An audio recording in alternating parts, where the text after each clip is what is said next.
Right now, you might be lying awake, feeling a sharp, burning irritation directed entirely at your own mind. You are replaying an old memory, a betrayal, or an ancient heartbreak that you thought you had already resolved years ago.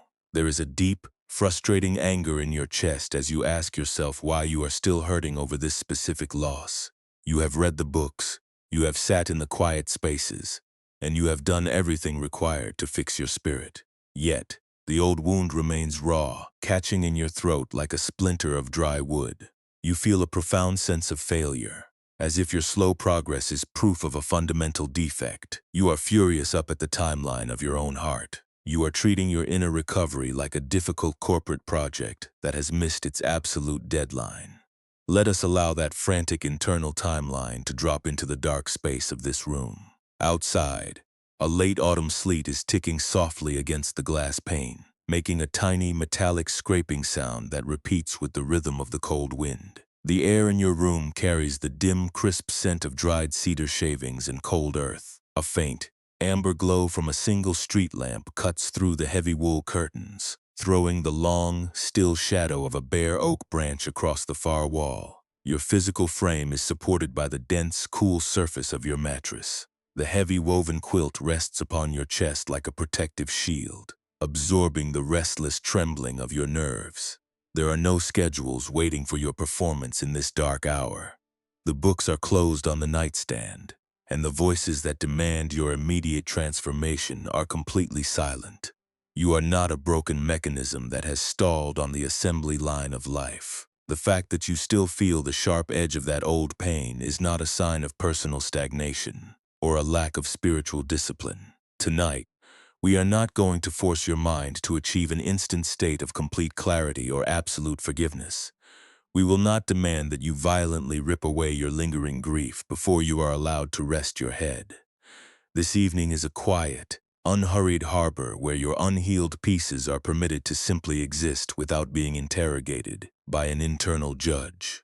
Dear friend, right now your analytical thoughts are telling you that if you just analyze the old mistake hard enough, you can finally cure the ache. You believe that by punishing yourself for still hurting, you can somehow force your spirit to grow stronger. But this aggressive striving is the exact mechanism that keeps the wound from closing. The timeless wisdom of the Buddha points toward a surprising truth about our internal architecture. Spiritual transformation cannot be bullied into existence through sheer force of will. Your heart does not open because you interrogate its defenses. It opens when you finally abandon the violence of trying to fix your pain through shame. Overthinking your recovery is not proof that you are dedicated to growth. Sometimes, it is fear pretending to protect you by turning your healing into an unending war against your own skin. To understand the deep roots of this internal conflict, let us contemplate a vivid image from a distant forest.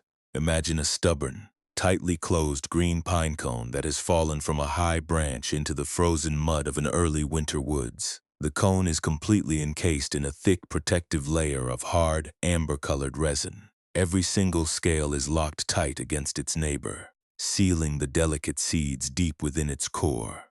This green cone is built to withstand the freezing blizzards and the teeth of the wild animals. It is designed to stay completely shut until the natural rhythm of the changing seasons tells it that it is safe to open. If an impatient gardener finds this pine cone in the mud, they might become deeply frustrated by its refusal to alter its shape. They might look at the closed shell and see it as a stubborn problem that must be corrected immediately. In their anxiety to extract the hidden seed of life, they might bring a pair of heavy, rusted iron pruning pliers to the forest floor. They might grip the green cone with the serrated metal teeth, throwing their entire weight into the handles to pry the scales apart by force. But the iron teeth only crush the exterior, tearing the delicate fibers and destroying the fragile germ of life hidden deep within the center. The aggressive effort to force the birth of the seed only ensures its permanent destruction. Maybe you have felt this exact same dynamic within your own internal world. You have treated your lingering anxiety and your unhealed memories like that closed green pine cone. You have brought the heavy iron pliers of your intellect to your own heart, trying to pry open your wounds so you can finally be done with them. You cross-examine your feelings in the dark, asking yourself why you are still crying over a person who left, or why you are still trembling over a mistake you made 3 winters ago. You think that if you are just strict enough, or if you apply enough psychological pressure, you can force your spirit to sprout into a beautiful garden of perfect peace. But the mind does not heal under the pressure of an interrogation. When you attack your own slow progress, you only cause your internal defenses to clamp down even harder. The resin of your anxiety thickens to protect your vulnerability from the violence of your own judgment. You enter a state of permanent internal warfare, where one part of your mind is continuously whipping the other part for failing to be happy.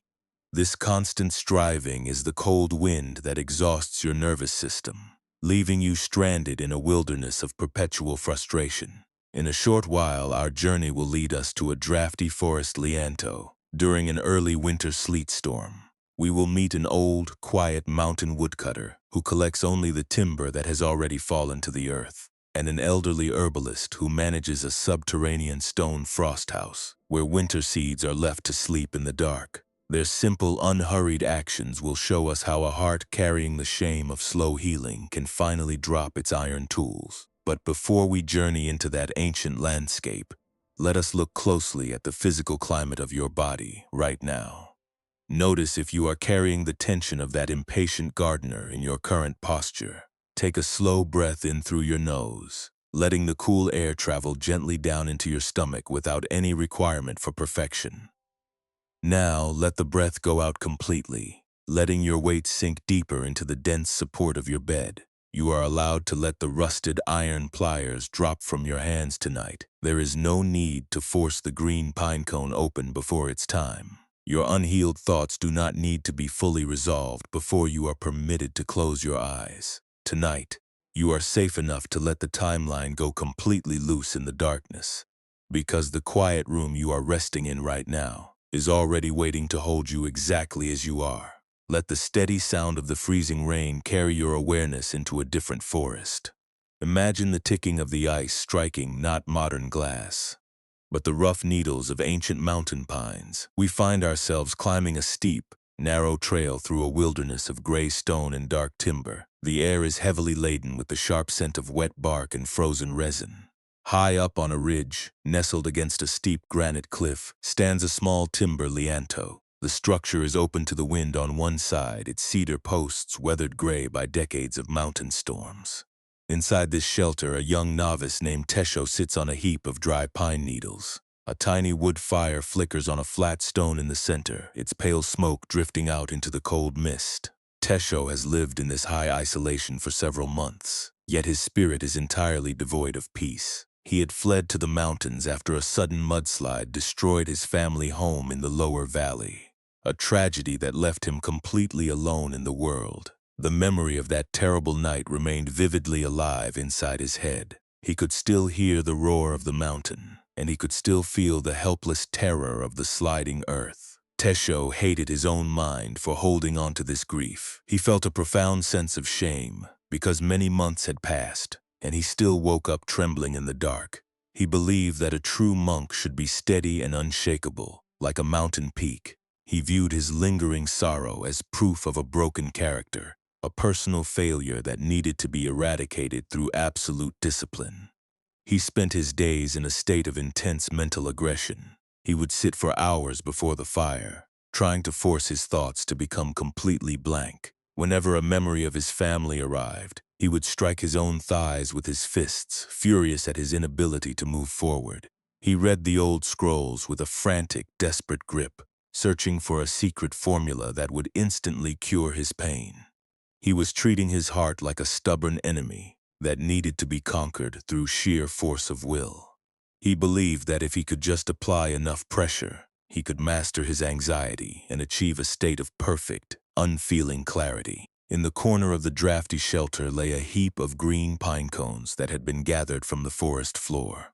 Tesho reached down and picked one up, holding it close to the faint light of the fire. The cone was completely green, tightly closed, and sealed shut by a thick layer of amber-colored resin.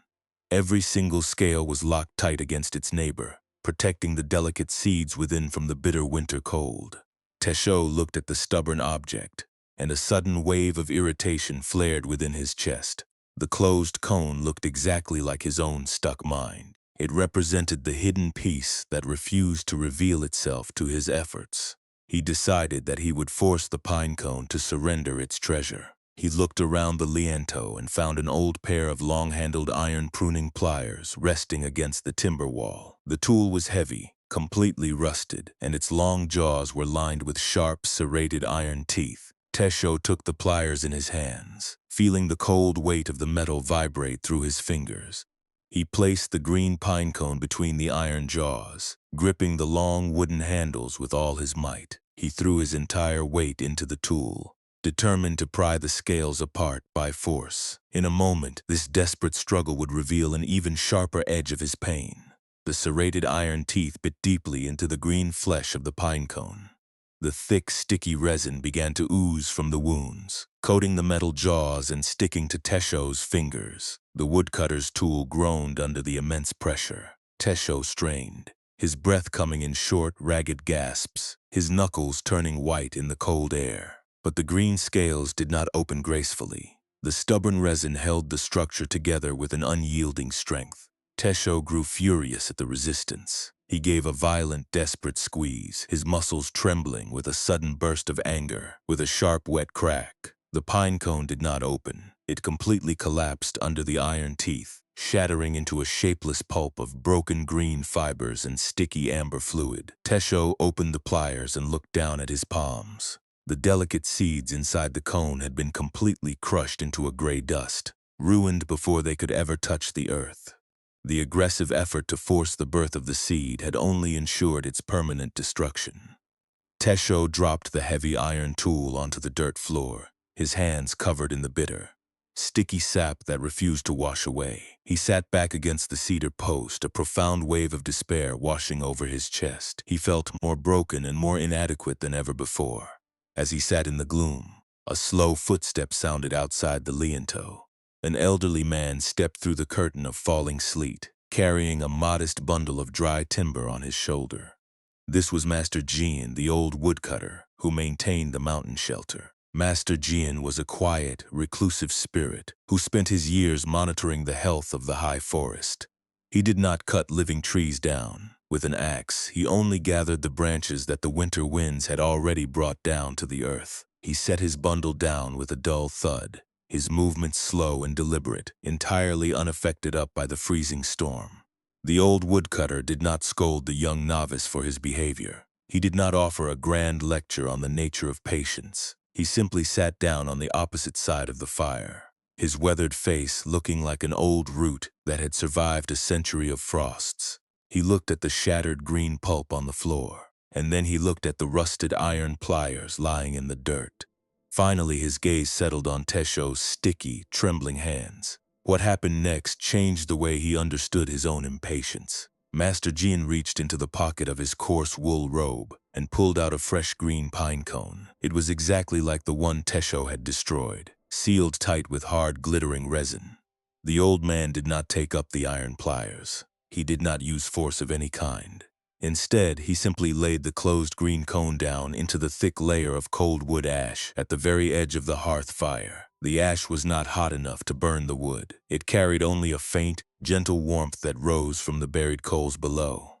The old monk looked at Tesho and asked a simple question. He asked him why he believed that an iron jaw could teach a seed how to grow. Tesho looked down at the floor, his voice sounding low and thick with shame. He admitted that he was tired of waiting for his mind to heal. He confessed that he wanted to rip the sorrow out of his chest, because the weight of his memory was more than he could bear. He wanted to be clear and complete right now, without this endless, agonizing delay. Master Jian reached out and gently took Tesho's sticky hands into his own. His palms were rough and calloused, yet they carried a profound quality of warmth. The old man told Tesho to look at the green cone resting in the cool ash. He explained that the resin was not an enemy that was trying to ruin the tree. The resin was a beautiful shield, created by the pine to keep the seed safe until the winter ground became soft enough to receive it. If you try to pry it open with iron teeth, You only destroy the life within. The cone opens only when the cold season has done its necessary work, and the gentle warmth of the spring sun naturally softens the sap. The old woodcutter spoke softly, his voice carrying the steady, slow rhythm of the wind outside. He told Tesho that his lingering grief was not a sign of failure. The sorrow was the natural resin of his heart, a protective boundary that his mind had built to keep his vulnerability safe after a terrible storm. By trying to force himself to be healed through anger, he was merely striking his own wounds with iron tools. He was refusing to allow the winter of his life to exist, believing that he could bully his soul into an artificial spring. Tesho felt a profound, quiet realization wash over his tired mind as he sat beside the fire. He looked at the green pine cone resting silently in the ash, untouched by violence, slowly absorbing the gentle heat of the hearth. For many months, he had treated his own healing as a war against his own skin. He had used his intellect like a pair of serrated pliers, trying to force his memory to disappear before its time. But looking at his sticky, resin-stained fingers, he saw that his impatience was actually the deepest cause of his suffering. He did not achieve a state of sudden, magical perfection. The memory of the mudslide did not vanish from his mind, and the loneliness of his isolation did not miraculously leave his heart. But he chose to make one small, subtle shift in the darkness of the lienzo. He stopped striking his thighs with his fists. He stopped demanding that his spirit become unshakable in an hour. With a slow, deliberate movement, he let his hands drop into his lap, leaving them open and relaxed against his wool robe. He chose to sit quietly with the cold air, the sticky sap, and the unhurried reality of his winter, allowing the pine cone to rest in the ash as the long night carried him deeper into the peace of the forest. Let the quiet warmth of that mountain hearth fire settle deeply into your current awareness.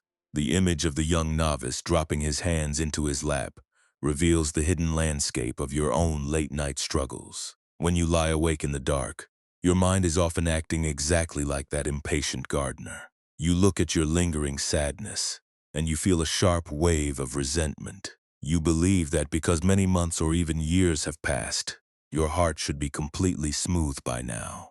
This is the emotional trap of forced progress. It is a state of internal aggression, where the soul treats its own natural healing process as a stubborn error that must be corrected through anger. We often construct an entire narrative of shame around our slow recovery.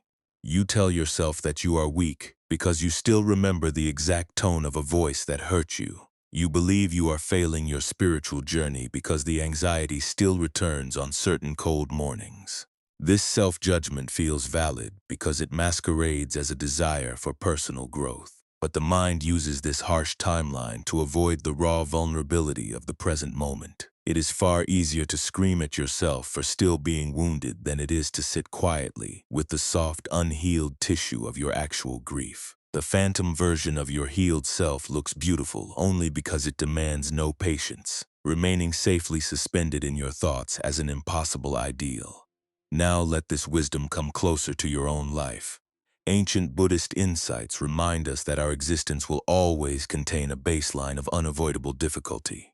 The sudden collapse of a long relationship, the physical departure of a loved one, and the structural losses of our lives are real events.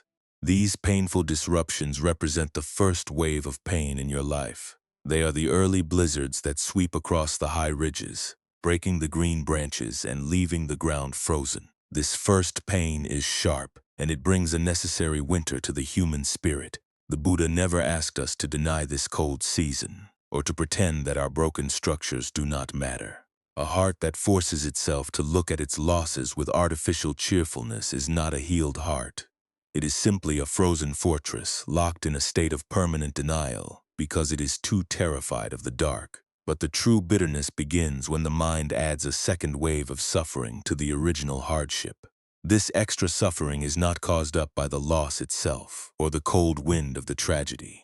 It is created entirely by your own internal resistance to the time it takes for your wounds to close. Consider a new way to see this mechanism. The first pain is the fallen green pine cone, knocked into the mud by a storm you could not stop. The second pain is the choice to pick up the rusted iron pliers of your intellect, trying to pry the scales open by force, because you cannot stand the sight of a closed shell. You bruise your own spirit with self-criticism, believing that a state of permanent frustration can somehow accelerate the spring.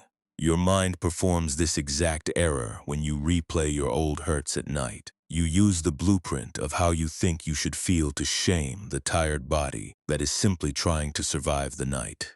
You tell yourself that if you were truly wise, you would not be trembling in this dark room. This aggressive self-remediation is a desperate strategy to regain control over a reality that moves at its own unhurried pace. The ego believes that by maintaining a state of continuous interrogation, it can somehow master its own vulnerability. But anger is a cold iron that only hardens the resin, locking your spirit in a cage of perpetual winter.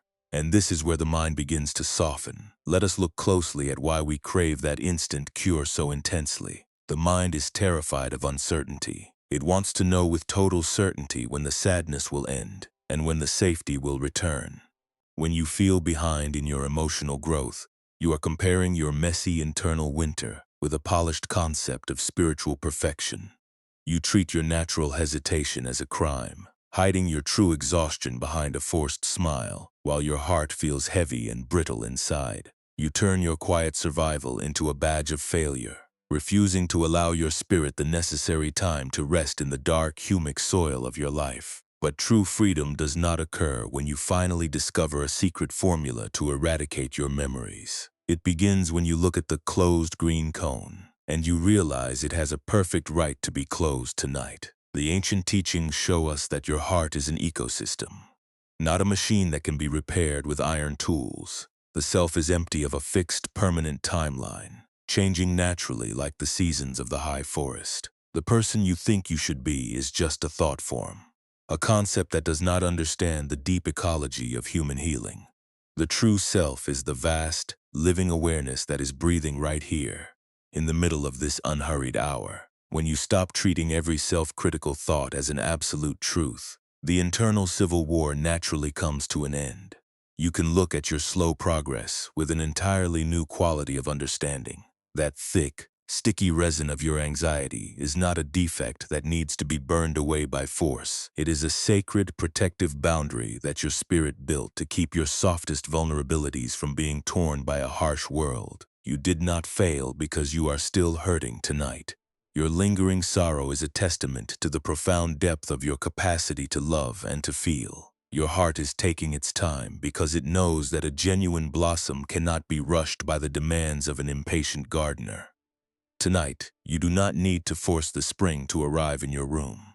You do not need to use the iron pliers of your mind to rip the memory from your chest. You can choose to step away from the role of the aggressive fixer, letting the impossible timelines of your recovery dissolve into the soft midnight mist.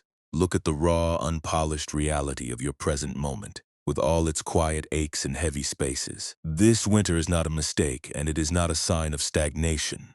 It is the exact ground where your true healing is waiting to unfold at its own pace.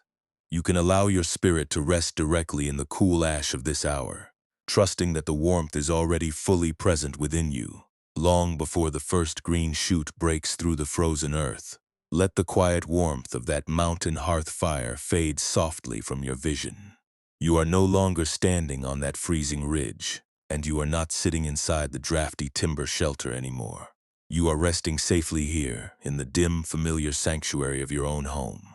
Outside, the late autumn sleet continues its tiny, metallic ticking against your window pane. It marks a calm, unhurried rhythm that demands absolutely nothing from your life in this hour. If it feels right, you might allow your eyelids to drop completely closed. Let the darkness behind your eyes become wide and spacious, like an empty winter sky over a silent mountain valley.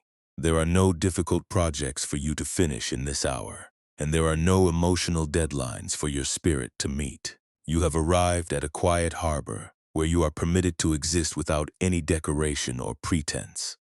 Bring your gentle attention to the natural, steady current of your breathing. There is no need to pull the air deep into your chest by force. There is no requirement for you to breathe in a perfect, geometric pattern tonight. Simply notice the cool sensation as the air touches the rim of your nostrils. Feel the soft, Heavy warmth as the breath leaves your physical body, melting into the dim space of your room. If your breathing feels shallow, or if your ribcage feels tight right now, let that contraction be exactly as it is. Even noticing the restriction without trying to correct it is an act of pure, beautiful awareness. You do not have to fix your breathing to be worthy of this silence. You are simply letting each breath arrive and depart, like a quiet winter wind moving over damp pine needles. Let us offer a quality of soft relaxation to the physical features of your face. This is the exact place where we carry the heaviest armor of our daily impatience. Throughout the day, we constantly harden our expressions to appear strong, capable, and completely healed to our peers. We tighten the small muscles around our eyes, and we lock our jaws to hide our lingering fatigue from the world. Right now, you might allow your brow to go completely smooth. Let your temples widen out into the darkness. Perhaps you can let your lower jaw drop slightly away from your upper teeth, freeing the root of your tongue from any lingering strain. There is no need to hold a forced smile in this quiet room. Your face is allowed to be bare, soft, and entirely unpolished. Allow this heavy relaxation to travel downward into your neck, your shoulders, and your upper back. These are the specific places where the mind stores the rigid armor of its self-improvement goals. You have been carrying the massive weight of your own recovery for so many months, treating your grief like a heavy bundle of wood. You have held your shoulders tight, as if you are trying to pull your own spirit out of the mud by sheer force of will. If it feels right, you can imagine those tight muscles beginning to melt, like early frost touching a warm river stone. Let your shoulders sink deep into the dense support of your mattress. They do not have to carry any iron tools tonight. They do not have to lift any heavy burdens in this dark hour. Now, shift your gentle awareness into the open palms of your hands. Notice how your fingers are resting against the fabric of your woven quilt. Perhaps they are slightly clenched, as if they are still trying to grasp the long handles of the iron pliers. You might choose to let your fingers uncurl completely. Let your palms turn upward toward the ceiling, loose, empty, and heavy. Your hands do not need to produce a single result tonight. They do not need to open a single closed door or repair a single broken relationship before the morning sun arrives. They can simply rest as raw, uncarved shapes in the stillness of the room. As your body settles into this deep state of heavy rest, you might notice a specific thought rising into your awareness. Perhaps it is a bitter memory that makes your chest tighten with a sudden wave of grief. Maybe it is a sharp, irritating voice, telling you that you are a failure because you are still hurting over the past. Do not try to push this thought out of your mind by force. Do not argue with the critical voice, and do not try to prove your spiritual progress to yourself. When we try to crush our thoughts with anger, we are merely biting our own skin with the iron teeth of judgment.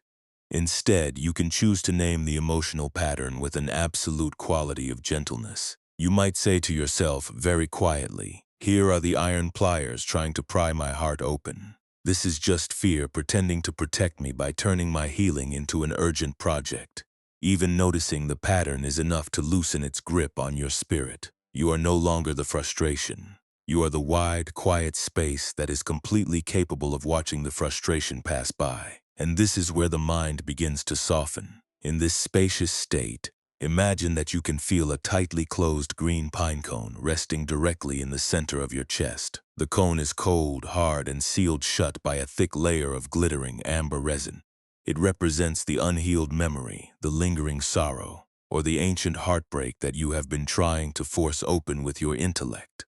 If it feels right, you might visualize your internal hands slowly putting down those heavy iron pliers. Drop the tools of your self-analysis onto the floorboards, letting them rest far away from your body. You do not have to use force against your own heart anymore.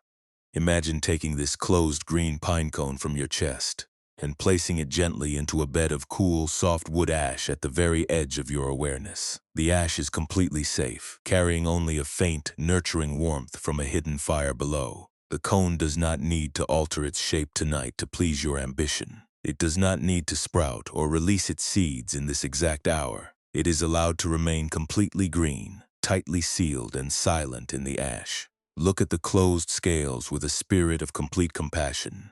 The resin is not a defect. It is a beautiful shield, built by your own mind to keep your softest vulnerabilities safe until your life enters a softer season. Let the mental image change very slowly, like mist rising from a winter valley. Imagine your awareness expanding beyond the pine cone, returning fully to the physical reality of your dark room. Listen to the steady, soft patter of the sleet against the window pane. Feel the immense groundedness of your body resting upon the mattress. There is no requirement for you to achieve perfect clarity before you are permitted to fall asleep. You do not have to fix your mind tonight. The winter of your life is completely safe. It moves at its own unhurried pace, entirely independent of your frantic timelines. In a moment, this stillness will guide us into a deeper, more profound understanding of our own patience. But for the rest of this night, there is absolutely nothing for you to force or cure. You can return to the image of the cool wood ash whenever your thoughts begin to spin into self-criticism. Allow your tired spirit to sink beneath the heavy woven quilt, letting the unhealed pieces of your heart rest exactly as they are. You are safe enough to drop the tools of your aggression.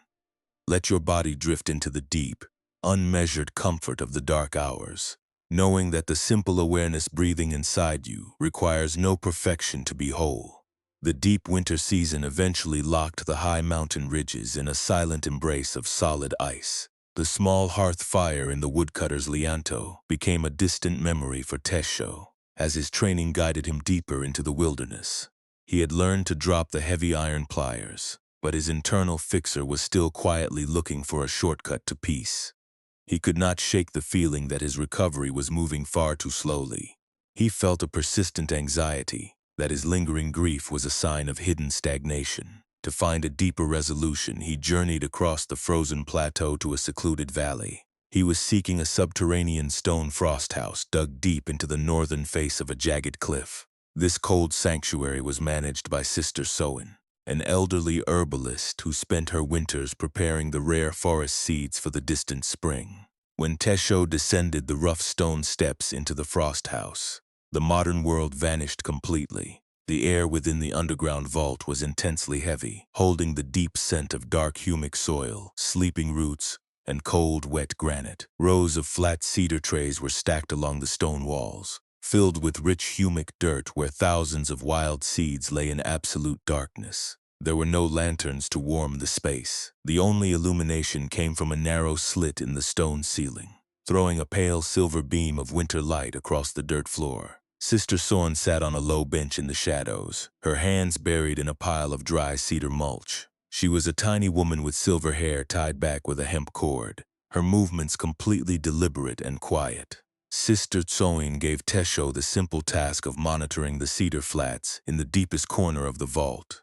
She instructed him to ensure that the soil remained damp, but she explicitly told him to leave the seeds undisturbed in their dark beds. Tesho took up his duties with an intense, nervous energy. He spent his hours hovering over the wooden trays, staring at the blank gray dirt under the pale silver light. Within 3 days, his old impatience returned with a fierce, burning momentum. He looked at the silent mud, and he felt a terrible frustration rising in his chest. He could not stand the total lack of visible progress. The absolute stillness of the frost house felt like a mockery of his internal struggle. He felt that if he just sat there doing nothing, the seeds would rot and his own internal winter would become permanent. He became convinced that he needed to accelerate the process. One evening, after Sister Soen had retired to her small stone cell, Tesho stole back into the dark vault. He carried a small brass charcoal burner from the kitchen, placing it directly beneath the wooden seed trays to create an artificial summer. He also brought a sharp bone awl that he had found among the gardening tools. He reached down into the damp humic soil, pulling out a small, brittle cedar seed shell that was tightly sealed against the cold. Tesho held the tiny seed under the glow of the charcoal burner. He took the sharp bone tool, and he began to scratch the hard protective hull of the cedar shell. He believed that by scarring the exterior, he could help the moisture penetrate the core more quickly, forcing the green shoot to emerge before its time. But the deeper lesson had not yet revealed itself. Tesho worked with a frantic, trembling intensity, his shadow dancing wildly against the wet stone walls of the vault. He was treating the silent seed exactly like his own unhealed mind, trying to scrape away the defenses so he could finally see a result. He was so absorbed in his desperate intervention that he did not hear the soft rustle of wool robes behind him. Suddenly, a cold hand reached out from the darkness, gently grasping his wrist. Tesho flinched with a sharp wave of guilt, dropping the bone all onto the dirt floor. He turned his head to find Sister Soin standing beside the wooden tray, her pale eyes reflecting the red glow of the charcoal burner. The elderly herbalist did not shout at him with anger, and she did not expel him from the frost house. She simply reached down and blew out the glowing coals of the brass burner. Letting the cold darkness of the vault reclaim the space once more, she picked up the small cedar seed that Tesho had been scratching with his tool. She placed the scarred shell into the center of his open palm, and then she guided his fingers to close tightly around it. Sister Soin told him to hold the seed against his own chest, right over his beating heart. Slowly, the teaching becomes personal. Sister Soin spoke in a low whisper that sounded like dry leaves scraping over ice.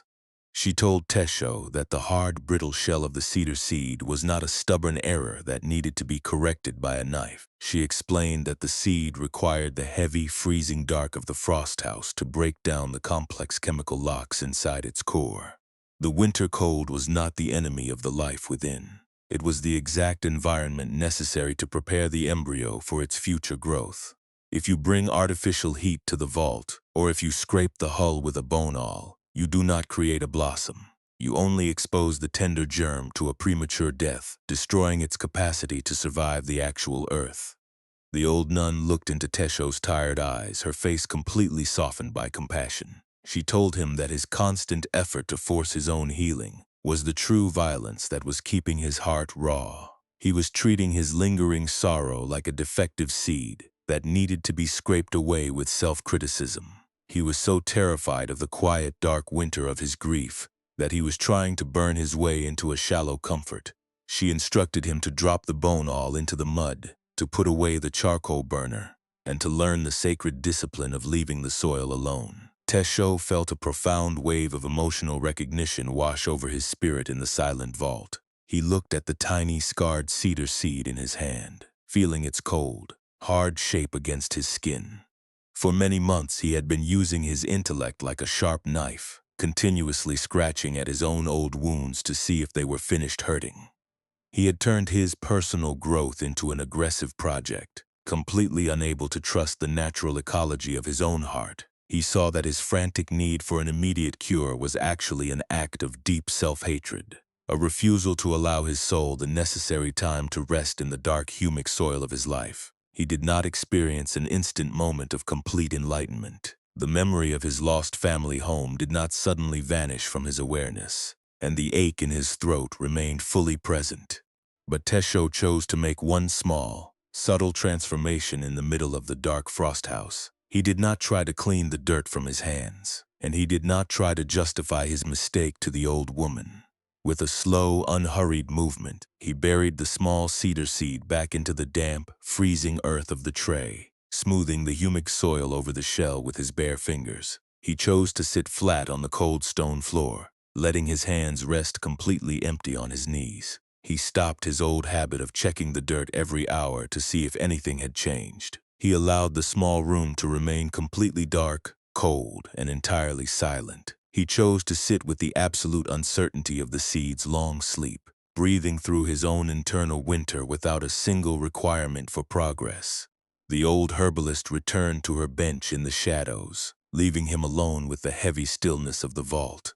Tesho allowed his posture to go soft, letting the impossible timelines of his recovery drop onto the stone floor as the dark hours of the mountain night carried him deeper into the unhurried peace of the earth. The heavy, silent chill of Sister Soin's stone frost house slowly recedes from your immediate awareness. The dark humic soil over the buried cedar seed has settled into the bedrock of that ancient valley, leaving its quiet lesson to mature within your own spirit.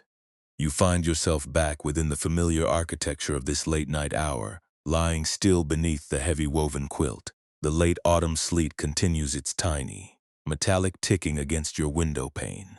marking a slow cadence that asks absolutely nothing from your intellect. Your physical frame is deeply supported by the firm mattress, yet the internal fixer inside your mind may still be pacing the floorboards of your thoughts. You are still holding that tiny, scarred seed of your old grief inside your chest, feeling a quiet irritation because the winter of your life is taking so long to pass away into the morning light. Let us look directly into the hidden machinery of this deep exhaustion. The intense frustration you feel over your slow progress is not a sign of personal stagnation. It is the natural reaction of an analytical mind that has become completely terrified of uncertainty. The intellect treats an unhealed memory or a lingering sorrow as an unresolved threat to your survival. It believes that if a wound remains raw, you are permanently unsafe in the world. To escape this terrifying vulnerability, your thoughts construct a beautiful, imaginary version of your life, where you are completely immune to heartbreak. You look at that polished ideal, and then you look at your actual, trembling heart. You immediately conclude that your slow healing is an absolute failure of your character, turning your recovery into an aggressive race against your own skin. This chronic urgency forces your mind to adopt a strategy of continuous self-interrogation. When you lie awake in the dark, your thoughts automatically walk backward through the painful corridors of your history. You replay the old conversations, analyzing every word you spoke and every choice you made 3 winters ago. You search for the exact moment you lost your balance, believing that if you can just uncover the root error, you can finally cure the ache. Then, your mind rushes forward into the distant future, rehearsing every possible scenario to ensure you are never caught unprepared by a storm again. This constant movement between what was and what might be is what exhausts your nervous system. You are using your intellect like a sharp tool to scrape away your own defenses, completely unable to trust the natural ecology of your heart. When you maintain this internal warfare for too long, you begin to turn your pain into a permanent identity. You accept the critical voice in your head as the ultimate truth of your existence. You look at your natural hesitation, and you tell yourself that you are uniquely defective. You believe that everyone else has managed to find their way to the spring, while you are a stubborn creature who belongs in the cold dark. You try to fix this perceived insufficiency through the mechanism of continuous shame, whipping your spirit for failing to achieve an instant state of absolute forgiveness. But self-criticism is a cold iron that only hardens the resin of your anxiety. You lock your heart in a state of permanent winter, refusing to allow your unpolished reality to exist without a single drop of decoration. And perhaps this is where the teaching begins to touch your own heart, to understand the profound alternative that Buddhist wisdom offers to this aggression. Let us contemplate a fresh image from the high forest. Imagine a deep, crystal-clear creek that flows through a narrow mountain valley during a severe winter freeze. The drop in temperature is an absolute reality that the creek cannot prevent. The freezing wind locks the surface of the water under a thick, solid crust of deep blue ice, bringing a heavy stillness to the entire valley. This freezing represents the first pain of your life. It is the sudden collapse of an old structure, the physical departure of a loved one, or the original tragedy that arrived without your consent. You cannot stop the winter from arriving, and you cannot prevent the ice from forming over your stream. This initial coldness is sharp, but it is simply the natural climate of a mortal life lived on a changing earth. The true destruction begins when the mind adds a second wave of suffering to the original frost. The second pain is the reaction of the frightened builder who stands on the frozen bank, holding a heavy iron sledgehammer in their trembling hands. They look at the solid blue ice. They feel a sudden, frantic panic. They believe that if the water remains frozen, the valley will die, and the stream will be ruined forever. So they begin to strike the ice with the heavy hammer, throwing their entire physical weight into the blows to force the liquid water to flow by force. They strike the surface over and over again, their muscles trembling with total exhaustion in the freezing air. But the violence of the sledgehammer does not create a flowing river. It only shatters the smooth surface into 1,000 sharp, jagged shards of flying ice that cut the builder's skin and leave the bank covered in dangerous debris. It creates deep, unstable fissures that make the creek far more hazardous to cross than it was before. The hammer of your self-criticism does not melt the freeze. It only leaves your internal world scarred, fractured, and locked in a state of perpetual agitation. You are punishing your own tired heart for being unable to alter the weather of the mountain, completely unaware that your aggression is the true cause of the bitterness inside your chest. The ancient insights of the Buddha remind us that peace does not return to the mountain valley, because you have successfully smashed every block of blue ice with your intellect. True liberation begins when you are finally willing to lay the heavy sledgehammer down in the snow. You step back from the edge of the creek, and you allow the water to be frozen while the winter lasts. The freezing of your feelings is not a design flaw in your character. It is a necessary stillness, a protective dormancy that keeps your deepest vitality from being scattered by the force of the storm. When you allow your sorrow to exist without trying to crush it with judgment, the internal climate naturally begins to transform. The warmth that thaws the stream does not come from an external furnace or an aggressive effort of your will. It emerges quietly from the deep, patient core of your own awareness, moving at its own unhurried pace like the changing seasons of the high forest. You have spent a great deal of energy trying to satisfy an internal judge who demands an immediate blossom from a closed seed. You believe that if you can just force yourself to be completely healed tonight, you will finally earn the right to rest in your own skin. But this need to justify your existence to an imaginary magistrate is what keeps your spirit brittle and heavy. Tonight, you can choose to dismiss the courtroom completely. You do not need to present a perfect outline of recovery to the dark ceiling of your room to be worthy of your shelter. The raw clay of your spirit is perfectly safe in this darkness, with all its quiet aches and lingering hesitations. You are allowed to let the tools of your self-analysis drop onto the floorboards beside your bed. Let the fragile timelines of your progress dissolve into the soft night air. Your baseline awareness is vast enough to hold both the cold winter frost and the quiet potential of the unborn spring. Allow your body to sink deeper into the firm support of the mattress, trusting that the simple presence breathing inside you requires no perfection to be fully whole and at peace. Let the quiet imagery of the frozen creek and the silent mountain vault fade into the deeper background of your mind. You are no longer standing in the ancient forest or listening to the counsel of the old herbalist. You are resting here, in the immediate reality of your own contemporary life. Yet, the hidden landscape of your impatient striving remains entirely active within your regular week. The aggressive desire to force your own progress is not a legend from a distant century. It is a detailed blueprint of how you navigate your modern afternoons. Think of how this internal warfare manifests when you walk through the bright, demanding rooms of your workplace or your home. You carry an unspoken requirement of perpetual growth, treating your sensitive spirit like a machine that must always operate at peak efficiency. You look at your daily routine, and you automatically transform your personal healing into an urgent chore. When you feel a sudden wave of anxiety during an ordinary conversation, you immediately experience a deep irritation. You ask yourself why you are still trembling over a vulnerability that you thought you had conquered months ago.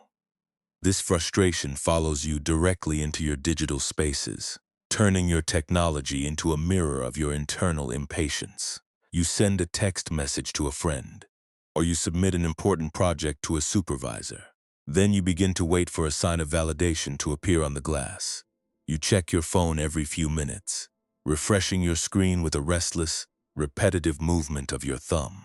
This frantic checking is exactly like the novice digging up the buried cedar seed in the darkness of the frost house. You are continuously scraping away the soil of the present moment, trying to see if your worth has finally been confirmed by an external voice. If the screen remains blank, your intellect immediately assumes that your slow healing is an absolute failure.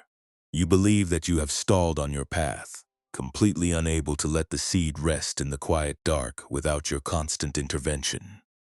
You want an immediate message of praise to act like an artificial summer, forcing your heart to blossom before the ground is ready to hold your roots. When a minor mistake occurs during your day, You carry the heavy memory home into the quiet evening hours. You lie beneath your sheets, replaying the awkward interaction over and over again in the theater of your thoughts. Your mind acts precisely like that panicked builder, standing on the riverbank in the freezing wind. You swing the heavy sledgehammer of your self-criticism against your own memories, trying to smash the hesitation out of your history. You believe that by reviewing your errors with anger, you can force your spirit to become completely smooth and unshakable. But the violence of your internal judgment only shatters your peace into sharp, jagged fragments of overthinking, leaving your heart feeling more fractured and raw than it was before the conversation began. You look at the people around you on the modern streets or through the windows of social media. You observe their curated expressions of happiness, assuming that their lives are entirely clear, productive, and fulfilled.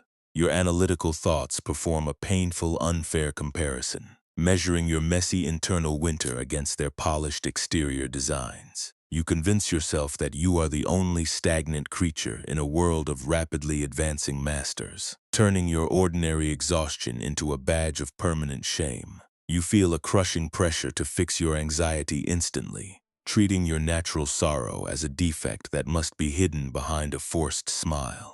You pretend to be completely fine while your chest feels tight and brittle with the weight of your unexpressed fatigue. This constant striving creates a profound state of inner depletion by the time the night arrives. You want to rest, but the moment you close your eyes, an aggressive voice rises in the dark to interrogate your stillness. It tells you that you have no right to stop because your mind is not yet perfectly calm. It lists all the books you have not read and all the emotional goals you have missed. You feel a deep, toxic guilt for resting, believing that you must somehow earn the right to sleep by solving the riddle of your life first. You are treating your sleep like a prize for a flawless performance, rather than a natural return to the quiet earth. You are whipping your tired body for being unable to alter the weather of its own season. But true Buddhist wisdom is practiced in the tiny, unpolished transitions of your regular afternoon, long before your life is completely organized. Peace does not begin when you finally discover a secret formula to eradicate your human limitations. It starts with a single deliberate pause before you react to an unexpected delay or a critical remark from a peer. When the old panic rises in your throat, you might choose to drop the heavy sledgehammer of your defensiveness entirely. You do not have to argue with the moment or force your feelings to become cheerful by strength of will. You simply breathe, allowing the cold moisture of your actual experience to exist without turning your hesitation into a total emergency for your soul. You can choose to leave the bone all on the ground, refusing to scratch at your own wounds to see if they are finished hurting. When a self-critical thought whispers that you are fundamentally insufficient, you do not have to offer it your absolute obedience. The thought is not a command. It is merely a small flake of dry ash rising from a silent fire, drifting across the space of your awareness before it dissolves into the night air. You can observe its arrival with a spirit of complete kindness. Naming the pattern without turning the fear into a permanent identity, you say to yourself, "Here is the impatient gardener trying to pry the green pine cone open with iron tools." By naming the pattern, you step off the frantic timeline and return to your own ground. You can learn to care deeply about your life without gripping the results with a tight, destructive fist. You offer the best shape your hands can produce during the day, and then you step away from the wheel, allowing the clay to dry at its own pace. If your heart contains a lingering grief, you can allow the sorrow to remain sealed within its protective resin tonight. The resin is not a crime. It is a necessary boundary, keeping your softest vulnerabilities safe until your life enters a softer climate. You can choose to forgive yourself for still being wounded, recognizing that a genuine blossom cannot be bullied into existence through the mechanism of shame. There is absolutely no requirement for you to fix your mind before you are permitted to close your eyes tonight.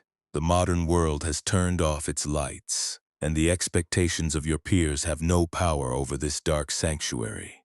You do not need to earn your rest through an immaculate display of personal growth. Your baseline awareness is already completely valid, sturdy, and whole. long before any progress is forced onto your spirit. You are safe enough to let the tools of your aggression remain entirely still on the floorboards. Allow your physical body to sink deeper into the quiet security of your bed, letting the unhurried darkness hold your unpolished heart as the long hours carry you forward into rest. The modern landscape of your daily striving has completely faded into the darkness. The late autumn sleet continues its soft, rhythmic ticking against the glass pane. It is a cold, comforting boundary that protects you from the noise of the world. The room around your bed is perfectly dim, resting in a deep shadow that asks nothing from your intellect. You have dropped the rusted iron pliers from your hands. You have laid down the sharp bone awl on the floorboards. The frantic timelines of your self-improvement goals have dissolved into the late-night air. There is no requirement for you to achieve perfect clarity before you close your eyes. You are permitted to let your entire physical frame become heavy, still, and completely unhurried. You do not have to solve the riddle of your history tonight. The old conversations you replayed during the evening have already drifted away into the mist. The mistakes you analyzed are now settled deep within the soil of the past. They cannot be rewritten by your late-night overthinking. You can choose to dismiss the internal judge who has been interrogating your slow progress. The courtroom in your mind is completely empty now. The lanterns are out. You have arrived at the end of your long day, and there are no schedules waiting for your performance. Your unhealed thoughts are allowed to be exactly as they are in this stillness. You are safe enough to let the world go on without your direction. Let the tiny muscles around your forehead go completely slack. Your temples are widening out into the soft, dark space of your room. For many hours you have held your features rigid to hide your lingering fatigue from your peers. You have tightened your expression to look strong and completely recovered. Right now, let your lower jaw drop slightly away from your upper teeth. Free the root of your tongue from any remaining tension. There is no forced smile required of your spirit in this sanctuary. Your face is permitted to be bare, soft, and entirely unvarnished. The heavy armor of your self-remediation has slipped away from your brow, leaving your skin open to the cool night air. Feel your neck and your shoulders sink deeper into the dense support of your mattress. They have carried the heavy yoke of your expectations for a very long time. They have held themselves tight, trying to force your spirit into a state of artificial spring. You can drop that struggle completely now. The bed is sturdy enough to hold the entire weight of your vulnerability. Let your shoulder blades widen into the smooth fabric of your bedding. Your hands are resting open beneath the heavy woven quilt. Your fingers are uncurled, loose, and completely empty. They do not need to grasp a single tool tonight. They do not need to check a phone for reassurance or repair a single broken dynamic before the sun rises. They can simply rest as raw, uncarved shapes in the darkness. Listen to the peaceful, quiet cadence of your own breathing. The breath arrives smoothly, bringing a cool stillness into the spaces of your chest. The breath departs softly, releasing the lingering warmth back into the dim room. There is no pressure to breathe in a perfect pattern tonight. Your lungs know exactly how to find their own unhurried depth. Each inhalation is like a gentle winter wind moving through the high pine needles. It clears away the fine dust of your self-criticism. It soothes the burning irritation that has kept you awake. With every single exhale, your spine settles a little further into the mattress. You are drifting away from the world of deadlines and emotional comparisons. The tightly closed green pine cone is resting quietly in the soft wood ash of your awareness. The thick layer of amber resin is no longer a stubborn problem that you need to destroy. It is a sacred shield, keeping your softest vulnerability safe until your life enters a softer season. The cone does not need to open its scales tonight to please your ambition. It does not need to release its hidden seed in this hour. It is allowed to remain completely closed, silent, and undisturbed in the ash. You are offering an absolute quality of compassion to your own defenses. You are letting your winter exist without trying to burn it away with anger. The need to fix your own mind is dissolving into the immense darkness of the night. Let your consciousness sink down toward the ultimate comfort of the earth. Imagine your spirit moving deep beneath the frozen surface of the mountain forest. You are descending into the quiet sanctuary of a subterranean stone vault. This is a place of absolute stillness and heavy, protective shadow. Your awareness is settling down into the rich, dark, humic soil, like a tiny cedar seed that has finished its long summer journey. The ground above you is covered in a thick, heavy quilt of cold winter mulch. There are layers of crisp pine needles, weathered leaves, and soft autumn bark shielding you from the bitter storms. The cold air cannot harm you in this deep refuge. The frantic noise of the modern streets cannot cross the stone threshold of this vault. The cedar seed does not spend its night worrying about its slow growth. It does not scratch at its own hard shell, or demand an immediate blossom from the mud. It simply rests in the darkness, absorbing the heavy quiet of the frozen ground. The winter freeze is not an enemy that is trying to ruin its life. It is the exact environment necessary to break down the complex locks inside its core. The seed is completely safe inside its dormancy, trusting the natural ecology of the mountain night. You are allowed to be exactly like that silent seed tonight. You can let your entire identity dissolve into the humic soil of your room. You do not have to achieve a state of perfect clarity before you are permitted to sleep. You are returning home to the baseline awareness that has never left you. The person you have been trying to force yourself to become is just a thought form, a mirage that does not understand the deep seasons of human healing. Your true being is the wide, patient night that holds the entire forest. It is an open space that cannot be ruined by a mistake or delayed by a lingering sorrow. Your lingering grief is a testament to the profound depth of your capacity to feel. It is not a failure of your spiritual journey. Tonight, you are safe enough to stop guarding the door of your mind. Let the quiet darkness fill the spaces of your soul. Let the heavy timelines of your progress drop completely into the dark earth. The sleet is soft against the pane. The room is still. Your breath has become a faint, quiet whisper in the dark. The tools are on the ground. The iron pliers are silent. The sharp bone awl is gone. The green cone is resting in the ash. And the cedar seed is asleep beneath its heavy quilt of winter mulch. You can close your eyes now. You can let go of the steering wheel of your life. You can sink into the deep, vibrationless quiet of the frozen earth, letting the long night carry you forward into a deep, unmeasured rest. And if the internal spring you have been fighting to create was never something you could force, but a silent life that already knew how to break the shell, the moment you stopped scratching the seed,